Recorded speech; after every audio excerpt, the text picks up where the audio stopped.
Hello friends, आज हम लोग दमन दीव और दादरा नगर हवेली के विलय के विषय में चर्चा करने जा रहे हैं। ये दोनों भारत की यूनियन टेरिटरीज हैं, यानी संघ राज्य क्षेत्र हैं, जिन्हें बोलचाल में केंद्र शासित प्रदेश के नाम से जाना जाता है।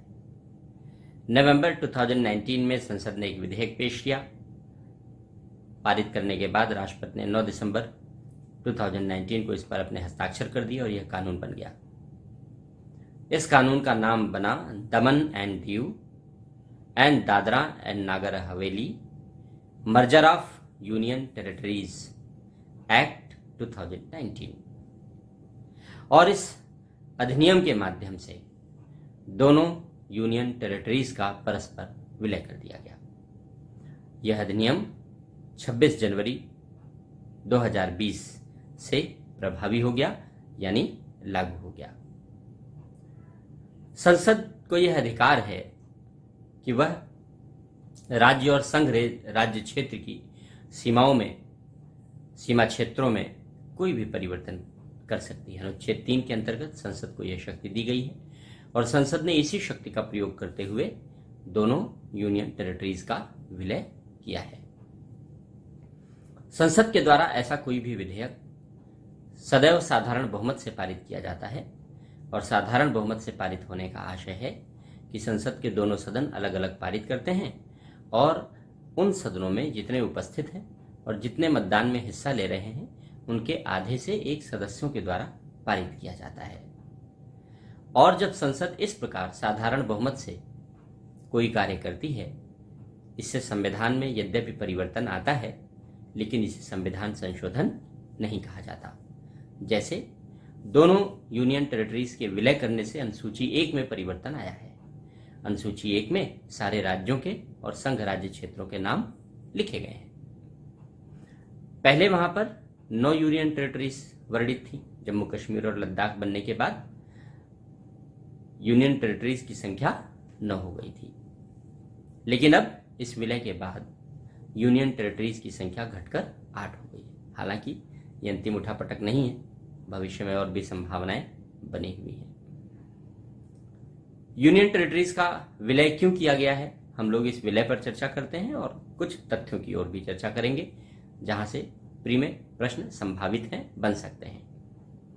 विलय का निर्णय इसलिए लिया गया क्योंकि सरकार मिनिमम गवर्नमेंट और मैक्सिमम गवर्नेंस, कम सरकार अधिक शासन के एजेंडे पर कार्य कर रही है। सरकार का आकार छोटा हो और शासन की गुणवत्ता में वृद्धि हो, यानी शासन और प्रशासन की क्षमता में वृद्धि के लिए यह निर्णय लिया गया है, जिससे सर्विस डिलीवरी कैपेसिटी बढ़ाई जा सके। इसका दूसरा उद्देश्य सरकार के द्वारा नीतियां बनाने में, निर्णय लागू करने में, जितनी भी सरकार की स्कीमें हैं उन स्कीमों को बेहतर तरीके से लागू करने में और उनकी निगरानी रखने में प्रभावशीलता का विकास करना है। इम्प्लीमेंटेशन और मॉनिटरिंग की क्षमता को बढ़ाना है। और अंतिम बात, अलग अलग यूनियन टेरिटरीज होने से संघ सरकार का अलग अलग बजट व्यय होता है, इसलिए खर्च ज्यादा होता है। इस अपव्ययता को कम करने के लिए, यानी प्रशासनिक व्ययों में मितव्ययता लाने के लिए यह विलय किया गया है। निश्चित रूप से विलय अच्छे परिणाम देने वाला सिद्ध होगा।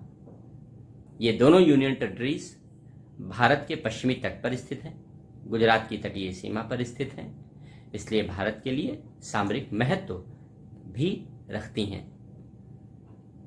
हमने चर्चा की कि यूनियन टेरिटरीज का विलय क्यों किया गया है।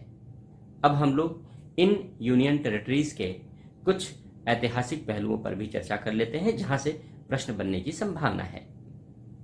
दोनों यूनियन टेरिटरीज स्वतंत्रता से पूर्व पुर्तगाल के नियंत्रण में थी।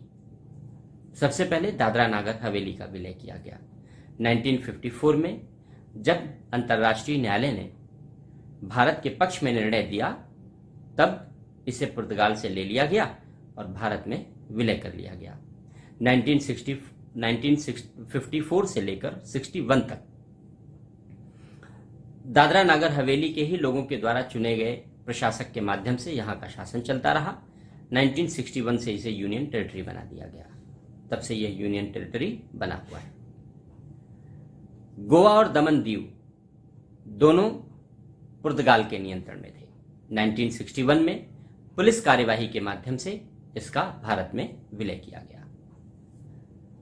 आगे चल करके 1987 में पुनः अधिनियम निर्मित किया गया और गोवा को एक स्वतंत्र राज्य का दर्जा दे दिया गया। गोवा को स्वतंत्र राज्य का दर्जा देने के बाद दमन दीव को गोवा से अलग कर दिया गया और दमन दीव यूनियन टेरिटरी बना रहा। और अब 2020 में 26 जनवरी 2020 से जो कानून प्रभावी हुआ, उस कानून के माध्यम से इन दोनों यूनियन टेरिटरीज का विलय कर दिया गया। अब तक इन दोनों यूनियन टेरिटरीज में एक एक लोकसभा की सीटें हुआ करती थी। विलय के बाद अब दोनों यूनियन टेरिटरीज को मिला के चूंकि एक कर दिया गया है, इसलिए लोकसभा की कुल सीटें अब 2 हो चुकी हैं। न्यायिक क्षेत्र की बात कर लें, दोनों यूनियन टेरिटरीज पर बॉम्बे उच्च न्यायालय का क्षेत्राधिकार बना रहेगा।